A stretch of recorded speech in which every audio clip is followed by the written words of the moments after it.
በኪስ 5000 ብር አለ? ለጫማ አውጥተህ ከመጨረስ በፊት ይህን ቪዲዮ እይ። ይቺ ነው 5000 ብር ወደ ትልቅ ቢዝነስ የምትቀይርበት 3 መንገዶች እነሆ።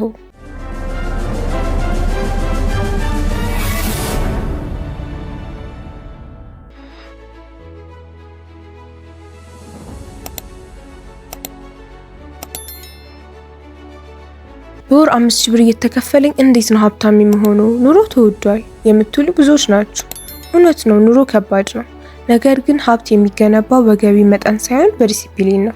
ዛሬ በትንሽ ገቢ ውስጥ ሆናችሁ ወደ ትልቅ ሀብት የምትሸገሩባቸውን 3 ተግባራዊ ደረጃዎች እናያለን።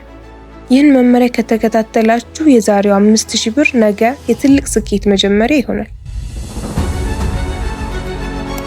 አንደኛ፣ የማይታዩ ወጪዎችን መቁረጥ። አብዛኛው ሰው ብር የለኝም ይላል፣ ነገር ግን ሳያውቀው ቀን በቀን የሚያጠፋቸው ትናንሽ ብሮች አሉ። ለምሳሌ በቀን አንድ ቡና ወይም ሻይ በ30 ብር ብትጠጡ በወር 900 ብር ይሆናል። ሌሎች አላስፈላጊ ሱሶች ወይም መክሰሶች ላይ የምታጠፋቸው ብር ሲደመር ከደሞዛችሁ 20 ወይም 30 በመቶ ሊሆን ይችላል። እነዚህን የተደበቁ ቀዳዳዎች መጀመሪያ ድፈኑ።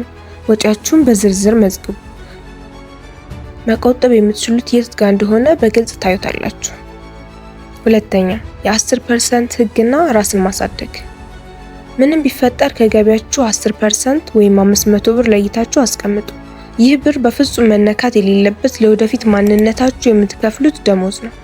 ከዛ ባለፈ ግን ትልቁ ኢንቨስትመንት ራሳችሁ ላይ ነው። 5000 ብር የምታገኙት ያላችሁ እውቀት ያን ያክል ስለሆነ ነው።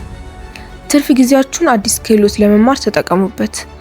ገቢያችሁን ለመጨመር ብቸኛው መንገድ የእናንተ የመስራትና የመፍጠር አቅም ወይም ቫልዩ መጨመር ነው። ሶስተኛ፣ የትዕግስትና የጊዜ ኃይል። ሀብታም መሆን የአንድ ቀን ስራ አይደለም። ዛሬ የቆጠባችኋት 500 ብር ነገ ፎቅ ትሰራላችሁ። ነገር ግን ያቺ 500 ብር ነገ ሌላ 500 ብር እንድትወል ታደርጋለች። በትናንሽ ነገሮች ታማኝ ሆኑ። ዛሬ የምትንቋቸው ጥቂት ሳንቲም ነገ የትልቅ ንግድ መጀመሪያ ሊሆኑ ይችላሉ። ብዙ ብር ሲኖረኝ እጀምራለሁ አትበሉ። ዛሬ ባላችሁ ጀምሩ። ይህ ቪዲዮ ጠቃሚ ሆኖ ካገኛችሁት ለጓደኞቻችሁ ሼር አድርጉ። በሚቀጥለው ቪዲዮ እስከምንገናኝ ድረስ ቸር ሰንብቱ።